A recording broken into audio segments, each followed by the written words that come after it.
If things were to go south for the Boston Celtics in these playoffs and they happen to want to move on from Jaylen Brown, should the Pistons be interested in trying to go after him and making that big swing this offseason? We'll talk about that in today's episode of the Locked On Pistons podcast. You are Locked On Pistons, your daily Detroit Pistons podcast. Part of the Locked On Podcast Network, your team every day.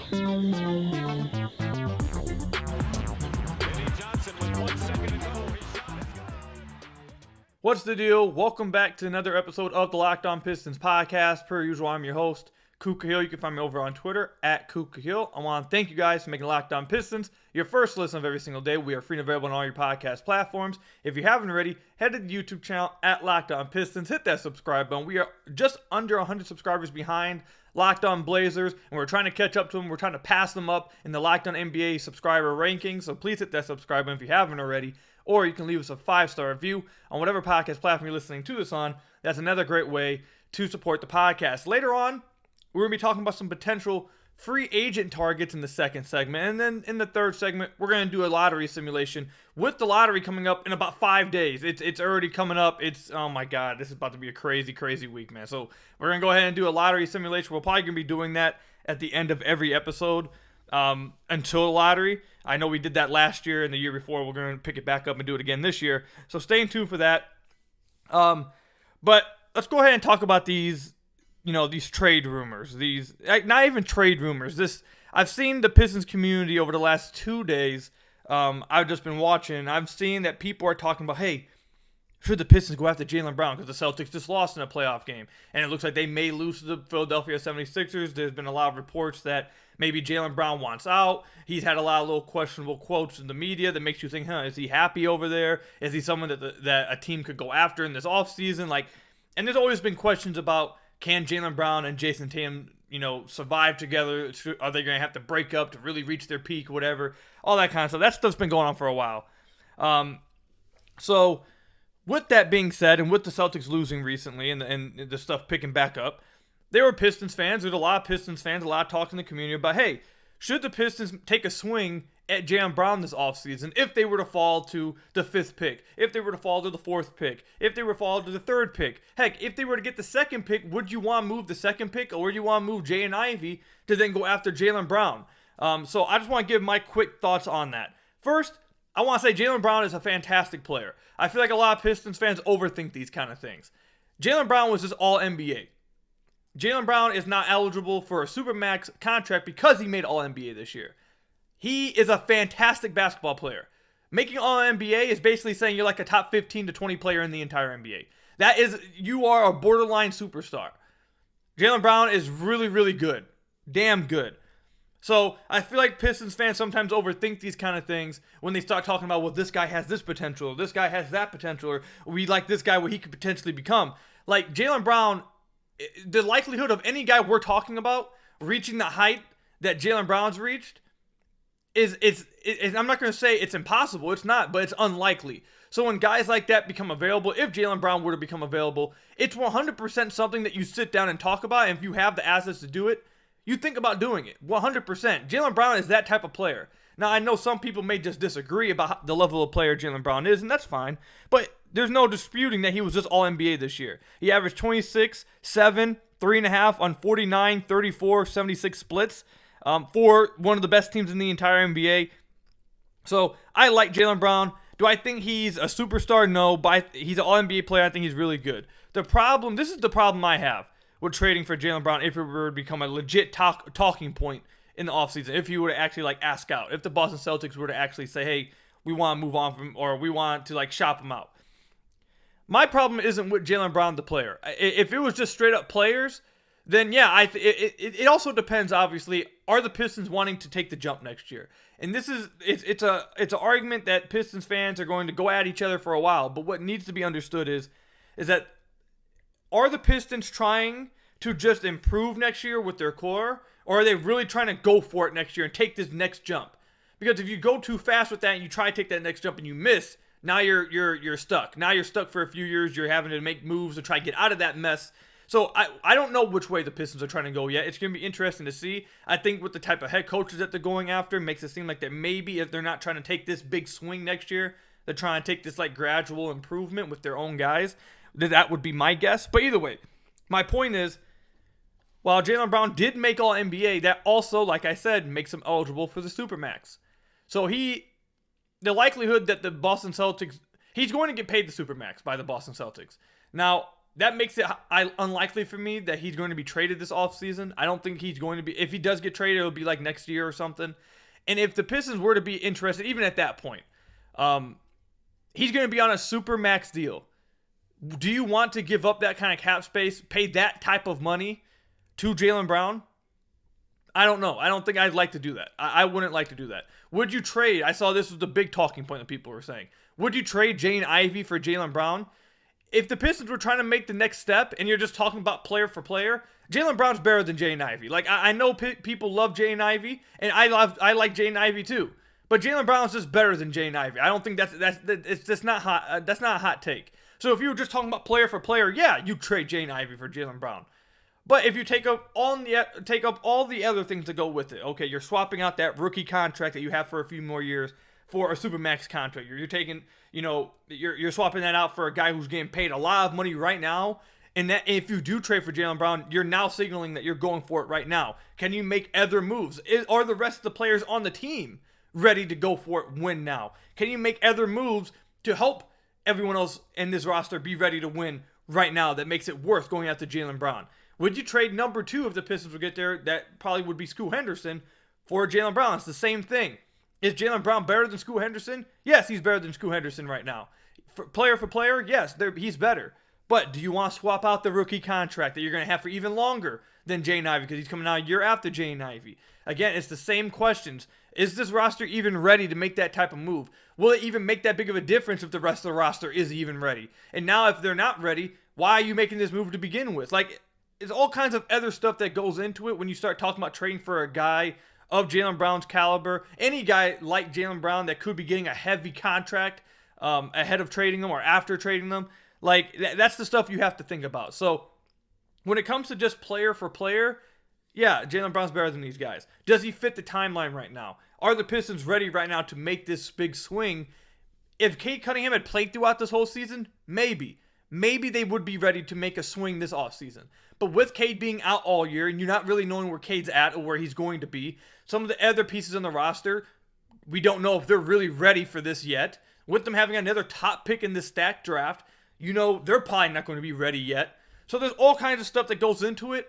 And it's like, I don't think the Pistons are in a position right now. Maybe next offseason, the Cade injury definitely set them back. Again, like I said, if Cade was able to play through the whole year and you felt really confident about where Cade was, and Jaden Ivey still made like that progress that you saw with Cade there, and Jalen Duren made some progress, and then you want to go after a guy, okay, well, you can feel confident in those 3 guys that you got to see play together, that's your core, and you're just trying to add to them. Okay, right now, you can't feel 100% completely confident and 100% sure that everything's going to work out because Cade missed the whole year, and now you don't know where like your timeline is really at right now. So I kind of want to take the Jaylen Brown discussion that people have been having, just make it a broader discussion about going after a star of his caliber. It's hard to do that this offseason, in my opinion, because of everything that goes into it, the assets you'd have to give up, the amount of assets you'd have to, the amount of work that you have to put in for the player you trade for when it comes to contracts and paying them that type of money, long-term guarantees, like that stuff. It's just, I don't think they're in the position to do that right now.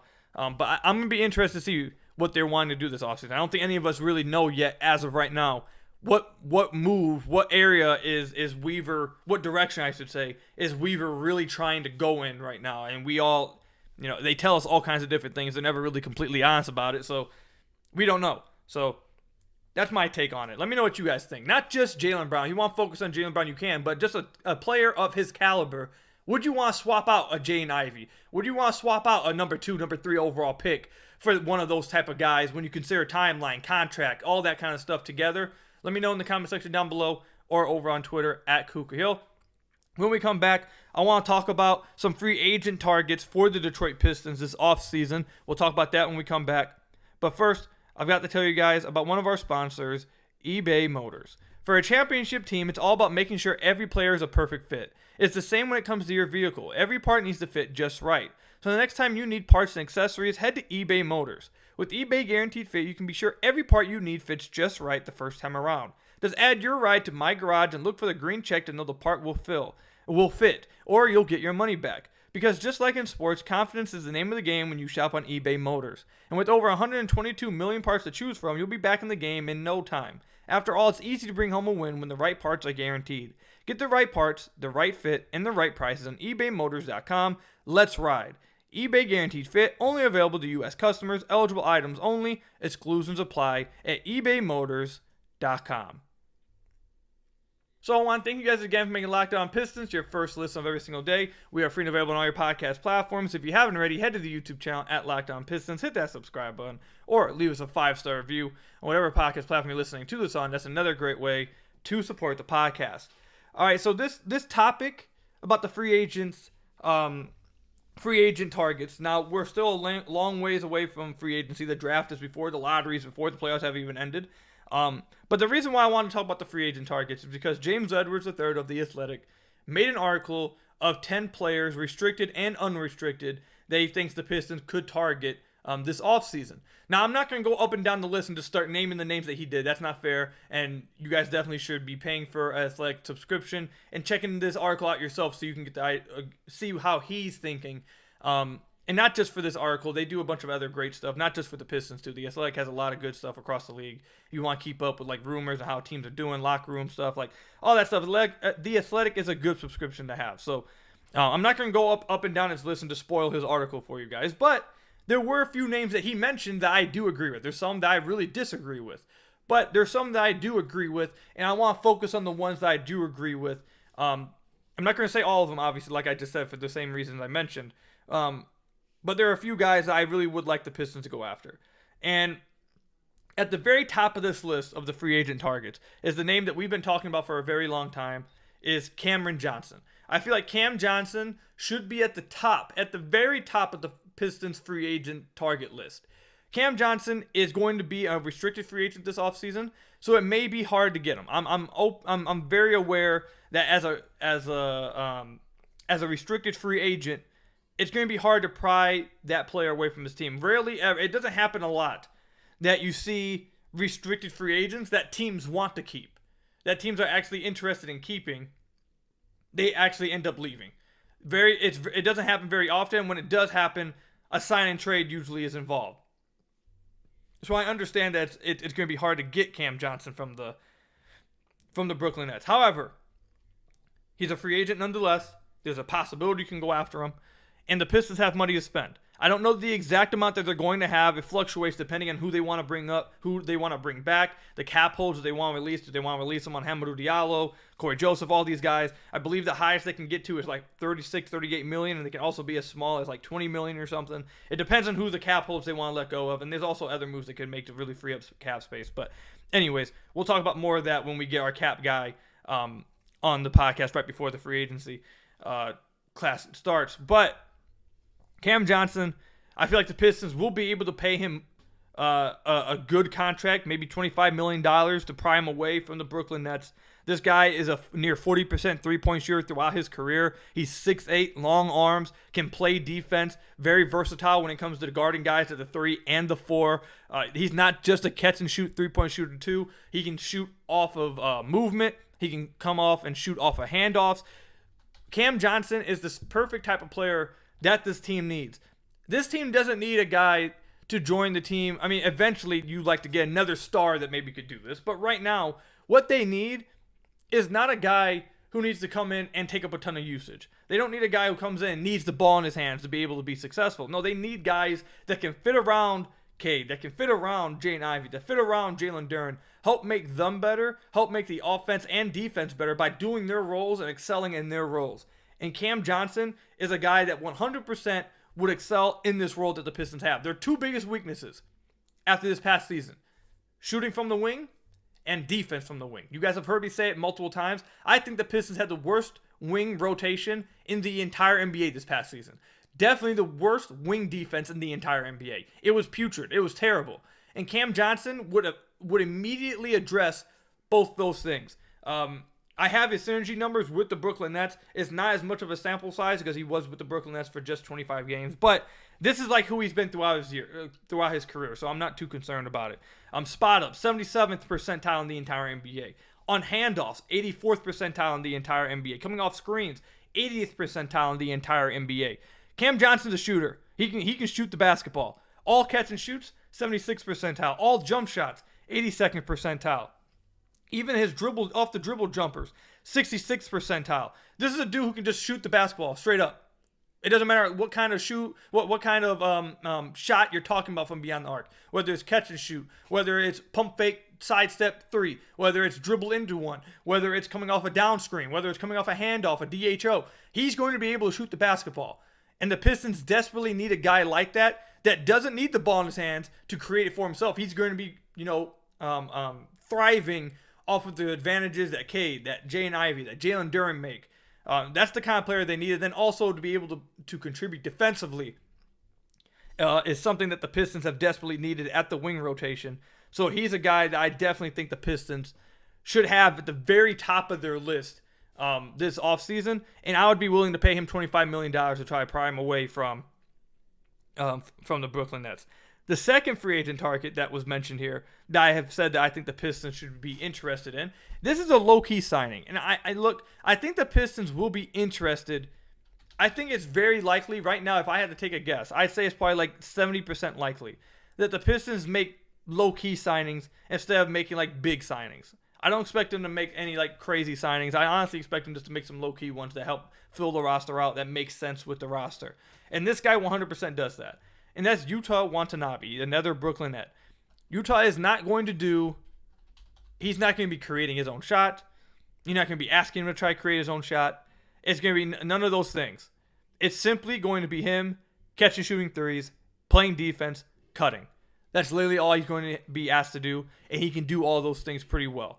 Yuta Watanabe, over the last 3 seasons, he's shooting 40% from deep. Now, it's not on a lot of volume because he simply hasn't played a lot. I'd love to see what would happen if he played like a little bit more with the Pistons, like 20 minutes a game, how much more of a volume he would have from beyond the arc. He didn't play, his playing time was up and down with Toronto. This past season with Brooklyn, he was much more consistent in the rotation. Shot 44% from deep, one of the best corner three-point shooters in the entire NBA. He's 6'8", long arms, or 6'8", 6'9"-ish. Long arms, plays his roles, not going to be asking to do anything crazy. Again, like I said, he's going to fill in the corners. He's going to catch and shoot threes. He's going to play defense. He's going to play physical. He's going to play hard. Those are the kind of guys the Pistons need on the wing. That right there would be better than anything they've had on the wing last season, like obviously outside of Bojan. They just need guys, and maybe Livers, but Livers was in and out of the rotation for a long time because of injury, so I don't even want to include him right now. But that's what the Pistons need. The Pistons need size and length on the wing that can provide either physical defense or outside shooting. And Watanabe provides length, he provides physicality, he provides size, and he can shoot the basketball really well.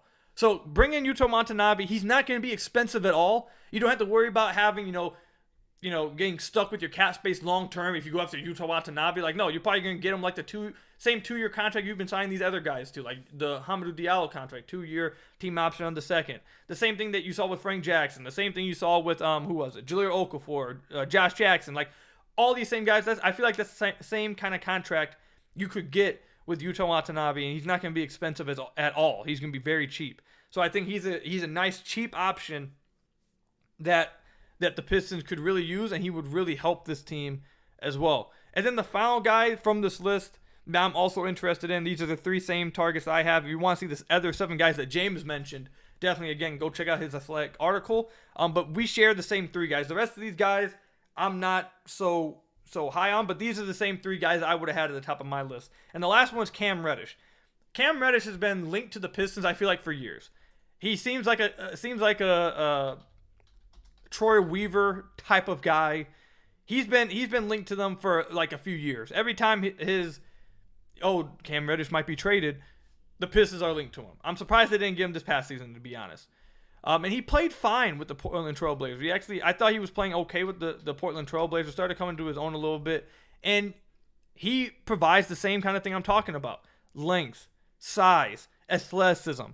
If you can get him to compete on defense, he hasn't been a consistent three-point shooter throughout his career. He's not a very good one right now.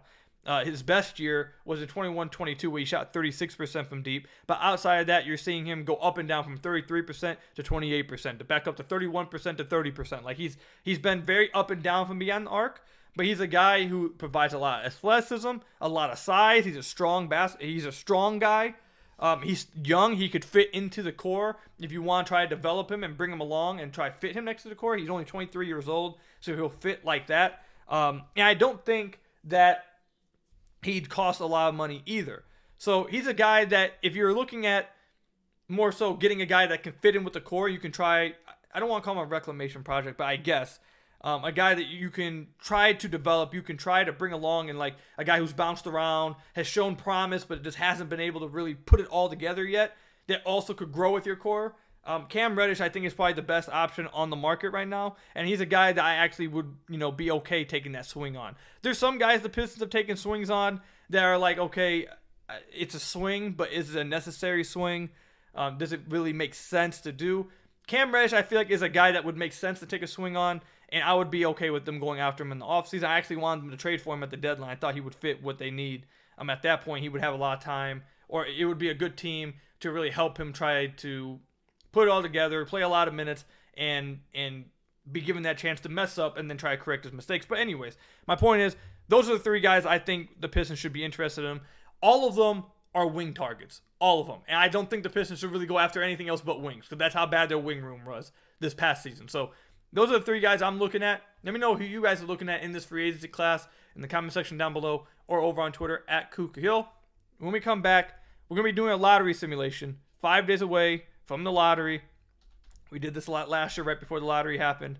We're going to do that when we come back. Stay tuned for that. But first, you guys got to hear from some of our lovely sponsors. So I want to thank you guys again for making Locked On Pistons your first listen of every single day. We're free and available on all your podcast platforms. If you haven't already, head to the YouTube channel at Locked On Pistons. Hit that subscribe button or leave us a 5-star review on whatever podcast platform you're listening to this on. That's another great way to support the podcast. The NBA lottery is on the 16th. I'm recording this on the 11th. It will be posted on the 11th. This is going to be a very crazy week because there's a very, very, very good chance that the Pistons head coach could be also hired in the same week. We could find out who the Pistons head coach is, and also we'll be finding out where the Pistons select. We could be dealing with a very emotional week for Pistons fans. And I saw something earlier that talked about how little or it's not often, I should say. That's the best way to put it. It's not often that the team with the number one pick in the lottery keeps the number one pick. It's not often that it happens. And the Pistons have the number one pick. It's absolutely it's pretty terrifying. I'm not gonna lie to you. It's pretty terrifying. And the fact that their most likely outcome, if you're just looking at each pick, the pick that has the most percentage chance is the 5th pick for the Pistons. And if the Pistons were to fall to 5 at this past season that they dealt with, I don't know what I would do. I would, dude, I'm gonna be so sick. Like, it's just gonna be like, oh my god. So we haven't done one of these in a while. We're gonna do a lottery simulation, and then I'm gonna give you what my reaction would be to this lottery sim if this is how it would play out in real life. So hopefully I have the same type of luck that the dog who's been predicting the Lakers-Warriors series has. That dog has predicted each game correctly, and we'll see if he keeps going. So hopefully I have the same type of luck that he has. But let's go ahead and do it. All right, see, look, I don't feel like every time I do this, I don't feel like anything good ever happens. I feel like every single time I do this, we fall to 5. Every single time. In this scenario, we got Utah jumping up 8 spots to 1, San Antonio to 2, Indiana to 3, Houston falls to 4, and the Pistons fall to 5. If this scenario were to play out, I would be so depressed. I would just be so depressed. Look, this is a fine draft. They'll be able to get a fine player at 5. But it's not. It doesn't sound like it would be a franchise-altering player at 5 like you would have at the top of this draft with Victor Wembanyama, who literally would take this franchise to a different level. Like I think Scoot Henderson could potentially do for the Pistons, that kind of talent he is. for the Pistons to fall, and even Amon Thompson, I'm so high on Amon Thompson. I think he's the third best prospect in the draft. I would be fine falling to 3 and getting him at 3. But falling to 4, at 4 wouldn't be as bad because maybe a team at 3 doesn't take Amon. I'm looking at it from my perspective. Maybe some of you guys aren't as high on Amon, but maybe they don't take Amon at 3 and then he falls to 4 and you could get him there. So that would be all right. But 5, oh my goodness, man. We're talking about the Pistons having to go with probably like a Taylor Hendricks, probably like a Jarris Walker, maybe a Cam Whitmore, who, by the way, let me give you guys this update. Tomorrow's episode, or either tomorrow's episode, or I might make another episode Saturday, I will be recording the Brandon Miller deep dive. I was going to do it yesterday, but I didn't feel comfortable. I kind of second-guessed myself with some stuff, so I wanted to go back and watch some more stuff from him and kind of recheck some stuff. But now I feel really good, so I want to do the Brandon Miller deep dive either tomorrow or we'll start the next week on Monday with Brandon Miller. I've already started watching Cam Whitmore stuff, so Cam Whitmore and Brandon Miller may both be coming next week. But if the Pistons were to fall to 5, we're probably talking about like a Jarris Walker, Taylor Hendricks, Cam Whitmore, those type of guys. And look, I know there's a lot of Pistons fans that love some of those names. I don't think any of those names are going to be changing your franchise. I think they're like good role players. And after the season the Pistons just had, like that's not what that's not what us Pistons fans deserve. Like that's not. We didn't go through what we went through last season, the second worst season in the Pistons history. Not being able to watch Cade the entire season for us to end up with the 5th overall pick and be picking a starting level player. Like that's not what we went through, especially in the draft that has the greatest prospect of all time in it. Like that's not what we went through. Give us Victor Wembanyama, please. But if this were to happen, if they were to fall to 5, I'd probably cry. I'd cry for like 5 days. But it is what it is. Let me know what you guys' reaction would be if the Pistons were to fall to 5. How sad would you guys be? Would you guys actually, some of you crazies out there, would you guys be excited somehow? Let me know in the comment section down below or over on Twitter at Kuka Hill. That's all I've got for you guys today. I want to thank you guys for making Locked On Pistons your first listen of every single day. We're free and available on our podcast platforms. Hit that subscribe button at the YouTube channel. Leave us a 5-star review whenever podcast platform you're listening to this on. And until next time, I'll see you guys later. Stay safe. Enjoy the playoffs. And until next time, peace out.